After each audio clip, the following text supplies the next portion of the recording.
Yo, welcome to another episode of A Chapter a Day to Keep the Devil Away. I am Tinaya Shea, and this is the place where we read a chapter of the Bible together every day until we finish the entire thing. Today we're going to be reading Numbers chapter 14. If you haven't read Numbers chapter 13, you should go do that. But if you're joining us for the first time, just be with us where we are. Welcome home. All right, let's get into it. The people rebel. Then the whole community began weeping aloud, and they cried all night. Their voices rose in a great chorus of protest against Moses and Aaron. If only we had died in Egypt, or even here in the wilderness, they complained. Why is the Lord taking us to this country only to have us die in battle? Our wives and our little ones will be carried off as plunder. Wouldn't it be better for us to return to Egypt? Then they plotted among themselves. Let's choose a new leader and go back to Egypt. Then Moses and Aaron fell face down on the ground before the whole community of Israel. Two of the men who had explored the land, Joshua son of Nun and Caleb son of Jephunneh, tore their clothing. They said to all the people of Israel, "The land we traveled through and explored is a wonderful land. And if the Lord is pleased with us, he will bring us safely into that land and give it to us. It is a rich land flowing with milk and honey. Do not rebel against the Lord, and don't be afraid of the people of the land. They are only helpless prey to us. They have no protection, but the Lord is with us. Don't be afraid of them." But the whole community began to talk about stoning Joshua and Caleb. Then the glorious presence of the Lord appeared to all the Israelites at the tabernacle. And the Lord said to Moses, "How long will these people treat me with contempt? Will they never believe me, even after all the miraculous signs I have done among them? I will disown them and destroy them with a plague. Then I will make you into a nation greater and mightier than they are." Moses intercedes for the people. But Moses objected. "What will the Egyptians think when they hear about it?" he asked the Lord. "They know full well the power you displayed in rescuing your people from Egypt. Now, if you destroy them, the Egyptians will send a report to the inhabitants of this land who have already heard that you live among your people. They know, Lord, that you have appeared to your people face to face and that your pillar of cloud hovers over them. They know that you go before them in the pillar of cloud by day and the pillar of fire by night.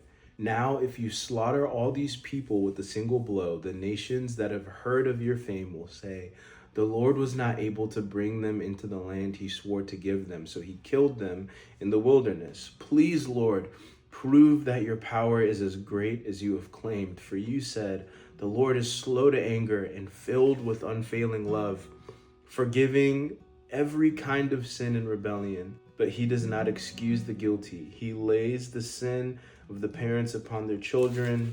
The entire family is affected, even children in the third and fourth generations. In keeping with your magnificent, unfailing love, please pardon the sins of this people, just as you have forgiven them ever since they left Egypt.' Then the Lord said, 'I will pardon them as you have requested, but as surely as I live, and as surely as the earth is filled with the Lord's glory, not one of these people will ever enter that land. They have all seen my glorious presence and the miraculous signs I performed both in Egypt and in the wilderness. But again and again they have tested me by refusing to listen to my voice. They will never even see the land I swore to give their ancestors. None of those who have treated me with contempt will ever see it. But my servant Caleb has a different attitude than the others have. He has remained loyal to me, so I will bring him into the land he explored. His descendants will possess their full share of that land. Now turn around and don't go on toward the land where the Amalekites and Canaanites live. Tomorrow you must set out for the wilderness in the direction of the Red Sea." The Lord punishes the Israelites. Then the Lord said to Moses and Aaron, "How long must I put up with this wicked community and its complaints about me? Yes, I have heard the complaints the Israelites are making against me. Now tell them this: as surely as I live, declares the Lord, I will do to you the very things I heard you say.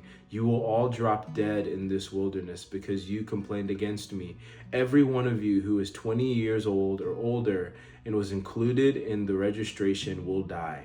You will not enter and occupy the land I swore to give you. The only exceptions will be Caleb, son of Jephunneh, and Joshua, son of Nun. You said your children would be carried off as plunder. Well, I will bring them safely into the land, and they will enjoy what you have despised. But as for you, you will drop dead in this wilderness, and your children will be like shepherds, wandering in the wilderness for 40 years. In this way, they will pay for your faithlessness, until the last of you lies dead in the wilderness. Because your men explored the land for 40 days, you must wander in the wilderness for 40 years, a year for each day, suffering the consequences of your sins. Then you will discover what it is like to have me for an enemy. I, the Lord, have spoken. I will certainly do these things to every member of the community who has conspired against me. They will be destroyed here in this wilderness, and here they will die. The 10 men Moses had sent to explore the land, the ones who incited rebellion against the Lord with their bad report, were struck dead with a plague before the Lord. Of the 12 who had explored the land, only Joshua and Caleb remained alive. When Moses reported the Lord's words to all the Israelites, the people were filled with grief. Then they got up early the next morning and went to the top of the range of hills. Let's go, they said. We realize that we have sinned, but now we are ready to enter the land the Lord has promised us. But Moses said, why are you now disobeying the Lord's orders to return to the wilderness? It won't work. Do not go up into the land now. You will only be crushed by your enemies because the Lord is not with you. When you face the Amalekites and Canaanites in battle, you will be slaughtered. The Lord will abandon you because you have abandoned the Lord. But the people defiantly pushed ahead toward the hill country, even though neither Moses nor the ark of the Lord's covenant left the camp. Then the Amalekites and the Canaanites who lived in those hills came down and attacked them and chased them back as far as Hormah. I have a song. In that song, it's kind of the verse, I guess. It goes, if you're not with me, I don't wanna go.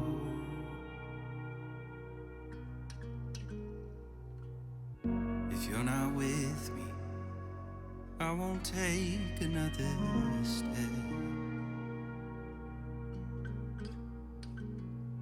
If you're not with me, no, I don't wanna go. But if you are, then who can stand against me?